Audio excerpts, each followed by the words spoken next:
Have your wallet ready because this is gonna cost you.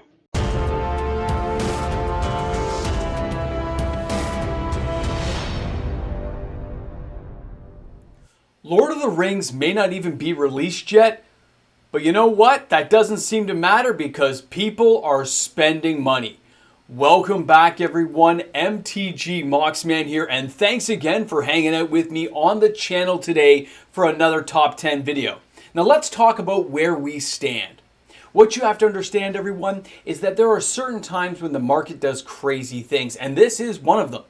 The card we're starting out with this week should not be on the list, but it looks like players don't care. They've got to have that card. Now, a lot of the other cards, though, are a little bit of a surprise, but I kind of expected some kind of jostling of the order. Because we know now that Aftermath's already, come and gone. Nobody cares anymore. Who cares about Aftermath? It's time to move on to Lord of the Rings. But in that little bit of a period between, that's when you would normally see a little bit of a repositioning of older sets, gaining some sales as players kind of look and say, I need to pick some of that card up. I need a play set of 4. I need 2 or 3 of that. I only have 1 of these. I need a few more cards. That's when you see the sales that we're talking about today. That's when these cards come into play. In between sets, about a week or 2 before, that's when I expected these sales to start appearing. But that's not what happened. We got thrown for a loop, things went crazy, and Aftermath kind of stuck around for a little while longer, and then some more March the Machine cards came in. But this week is kind of what I expected a couple of weeks ago. So as we go through the video today, from number 10 to number 1, and pay attention to number 10, I got some stuff to say on that card. But as we go through this, you will see what I'm talking about and what people are thinking as we get closer to other releases that are expected to be big hits. Alright guys, you've waited long enough. Let's get the party started. And remember, if you're new to the channel and you enjoyed today's content, do not forget to like and subscribe to the channel, support the Moxman, and help me get closer to 20,000 subscribers and the party we're going to all share together when we get there. Alright guys, let's check this out. Our first card today is Gandalf the White. The Lord of the Rings Tales of Middle-earth. The set hasn't even come out yet, and this card is on the top 10. The average price right now is $39.49 US. The market price is $39.77. A foil of this card is going to cost you $49.98 US. Here in Canada, this card's $50. It has 381 sales, May 27th to June 2nd of 2023. But this is where I have a lot to say. It shouldn't be here. This card should not be on the list. People should not be buying at pre-release prices in this quantity. In this sheer volume, it shouldn't be happening. Now, I'm not saying this card's not awesome, has some cool stuff, and it is Gandalf the White. Let's face it, that's pretty awesome.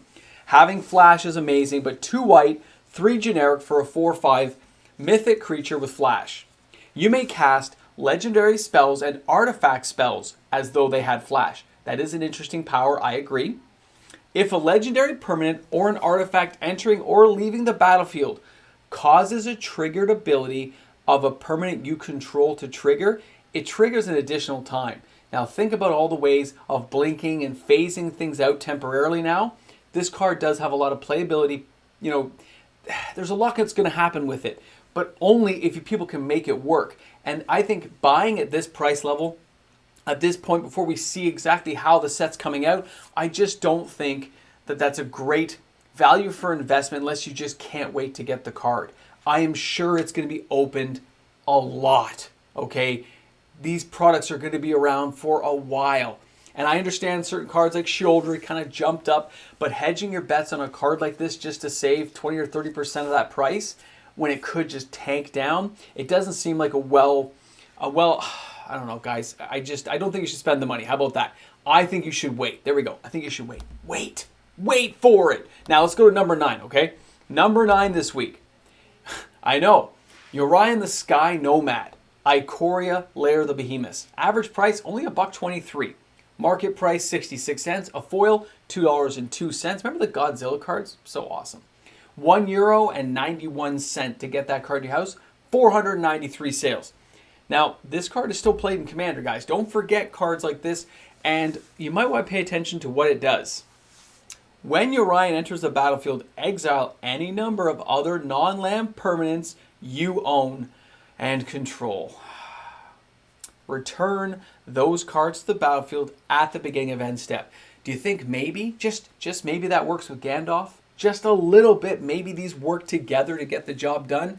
Because, yeah, I think we're going to be having a very strange time in the next little while, and I don't think people are fully prepared. But I still think for Gandalf, you could have waited. Now, number 8 this week, Giant Killer, 701 sales. Average price, less than $1. Market price, 25 cents. A foil, 75 cents. It was higher at one point. I remember this card being like a couple of bucks early on before it collapsed. And it's even 25-cent euro. Guys, this is a good card, don't get me wrong. Giant Killer was fairly decent because for a 1 casting cost 1/2, and it had the instant adventure to chop down. Destroy a target creature with power 4 or greater.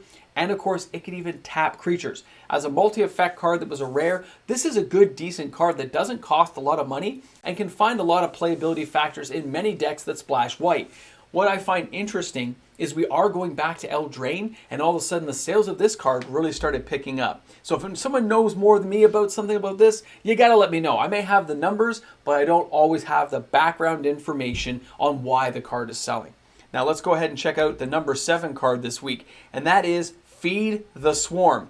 This card is from Zendikar Rising, guys. This is a really cheap card, but let's take a look at this, okay? 793 sales. Again, average price, market price, they're very low. 50 cents, 29 cents. A foil's $1.19, 23-cent euro. It's a buck here in Canada. Now, when we look at this card, though, Feed the Swarm is 1 black and 1 generic. It's a sorcery. Destroy target creature or enchantment an opponent controls. You lose life equal to that permanent's mana value. So you're going to blow some stuff up. You're going to take out some heavy creature that could hurt you, but it doesn't cost you a lot to do it. And that's interesting. The actual mana cost is quite easy to take. Yeah, it's a sorcery, not an instant. You're going to take damage, but it still forces their hand if they're going to counter it. I can see why somebody might be buying the card. I'm just surprised by the amount of cards selling. That's what's fascinating. Now, number 6 this week, Karn Legacy Reforged, March of the Machine, Aftermath. Yes, we have an Aftermath card on the list. Now, the price has really dropped down. This thing was like at 35, 40 bucks. It's totally collapsed. 912 sales, though. People are picking up when it's cheaper. Average price, $12.77 US. The market price is $11.39 US. A foil is $13.04 US. Too close together for my liking. €13, 61 cents to get that card into your house. That's right, guys. And here in Canada, you're looking at around 17 to 20 bucks, depending on where you're shopping. Now, take a look at Karn here. He's a 5 casting cost, double star. Legendary artifact creature Golem. Interesting, artifact creature Golem. I like all that. Karn Legacy Reforged power and toughness are equal to the greatest value among artifacts you control. There are lots of ways to get crazy artifacts out later in the game, okay? But listen to this here. At the beginning of your upkeep, add a generic mana to your mana for each artifact you control. This mana can't be spent to cast non-artifact spells. That's what I get for adjusting my glasses. Until the end of turn, and you don't lose mana as steps and phases end. This has potential in artifact-heavy decks, guys. And all kinds of Power Stone creation stuff that came around the Brothers' War means you can kind of pump this up. I wish he cost 4. It would make it a much more playable card. But 5's, like, it just seems like it takes too long. Games are over by then, so I'm kind of curious to see why or what people are doing with the card. But time will tell. Time will tell. Now, let's go ahead and take a look at the number 5 card this week, an offer you can't refuse. We got to talk about this card. 1,007 sales. When New Capenna came out, I mentioned this card numerous times as a card to watch. I said, get this card when it's cheap. Okay? Don't wait for it to kind of creep up like Deadly Dispute did. Some of you guys grabbed it when it was like a buck and stuff, but look where we're going with this card. Remember that when you look at this card and you see Streets of New Capenna hasn't been reprinted yet, it says counter target non-creature spell. Its controller creates 2 treasure tokens. These artifacts with tap, sacrifice, add 1 mana, make color, mana pool. Very nice. I always like the artwork as well. But this card has some playability factor to it. It's a one casting cost instant that can just counter non-creature spells. Who cares if it helps them out? But in Commander, you may want to help an opponent out. You may want to help another player get some extra mana. You may want to stop their spell. You don't care what they do. I don't care what the reason is. This is a highly versatile spell. And when things rotate out, if Wizards doesn't reprint this quick enough, it's going to climb probably another $1 or $1.50. It might be just under $5. You wait and see, because right now the average price is $2.62 US. The market price, $2.48. A foil, $3.28. €1.45 to get that card into your house. And here in Canada, you're looking at about $4. Interesting, guys. Cards like this are very interesting. Let's go ahead and take a look at number 4. All Will Be One, Phyrexia. All Will Be One. 1,133 sales. This card jumped up this week. I'm sure it made it onto all kinds of other YouTube content creators as the card of the week. I'm looking at sheer volume of sales. Now, the average price for this card is $17.76 US. The market price is $17.69 US. $20.38 for the foil. €5.71 to get this card to your house. I find that very interesting. And here in Canada, about $20. Now, when you look at Phyrexia, All Will Be One. 2 red, 3 generic. Enchantment. Whenever you put one or more counters on a permanent or player, All Will Be One deals that much damage to target opponent, creature an opponent controls, or planeswalker an opponent controls. Talk about targeting stuff. This thing just says, I'm going to poke you here, poke you there. I'll hit you wherever I feel like it. There's not much you can do about it. This is a good card. Okay, I don't know what's going to happen in the future if it'll really find a home. 5 is still 5, and you got to use a little bit heavier of a red deck, but I'll be curious to see where it ends up. Now, number 3 is Consider. Innistrad Midnight Hunt, another card I've mentioned in the past, but this one's still dirt cheap. Average price is $1, market price 65 cents, foil $2.16 US. Interesting, 90-cent euro to get this card to your house, and it's around $1 here in Canada, which is interesting, but the same price. Now, Consider is decent. It's a single casting cost instant. Look at the top card of your library. You may put that card into your graveyard. You don't like it, toss it away. Or, who cares, because you get to draw it if you do like it. I like this card. I generally use this at an end of a turn to mana fix or to get things going depending on what I'm looking for. A very good card that I still use in some of my Arena decks right now. Of course, I'm not playing Arena right now. I'm very frustrated with Arena. Now we're going to number 2, guys. You've made it almost to the end. Number 2, Coppercoat Vanguard. This is something we have to talk about as well. March of the Machine's Aftermath, 1,712 sales. This card's not expensive, 40 cents for the average, market is 36, foils 46, 22 cents. It's what it does. And I want to focus on this for a second because these sales are happening for numerous reasons. It's not just that the card is quite playable. Each other human you control gets +1/+0 and has ward, and it's a human soldier. There are cards out there right now, like that new Tales of Middle-earth card, the Horn of Gondor, that can start making more soldier tokens. You got humans in there. People are looking at Ikoria humans. Guys, this whole human, soldier, and knight type theme we're seeing with reserve list cards, non-reserve list cards, with newer things coming to Tribal, people are starting to put these decks together, and they're actually quite playable. It's fascinating to see how people build these giant little token army decks, but all these little things that give ward and give +1/+0 are adding complexities to the game that most people are actually not prepared to see in a giant multiplayer game. I think it's really good, and as Commander continues to evolve and you start seeing different types of formats entering, I think it could become even more imperative that players pay attention to cards like this. All right, guys, let's go ahead. You've made it all the way. Let's check out the number 1 card this week. And that is Invasion of Goblin. I keep reminding me of Globotron, which is like from way back in the day with GoBots. It keeps getting me. 1,798 sales. Now, before I continue with the card, you notice the sales are lower this week. Last week, things were in the 3,000s. We're lower. We're going to get to that at the end of the video. Average price, $10.86. Market price, $9.80 US. A foil is $13.07 US. €3.88 to get this card to your house. March of the Machine. This card is still here. It's not an Aftermath card, so let's take a closer look. Remember here, you can see the side here where it says Battle and Siege. When Invasion of Goblin enters the battlefield, look at target opponent's hand. You may exile a non-land card from it. For as long as that card remains exiled, its owner may play it. The spell cast this way costs 2 more to cast, and then of course you flip it over, and if you do enough damage, which is only 3, it's pretty easy to do. At the beginning of your end step, put a +1/+1 counter on each creature that attacked this turn. And then you can sacrifice it to gain hexproof and indestructible to end of turn for all your stuff. This is interesting because it goes with that King Darius card.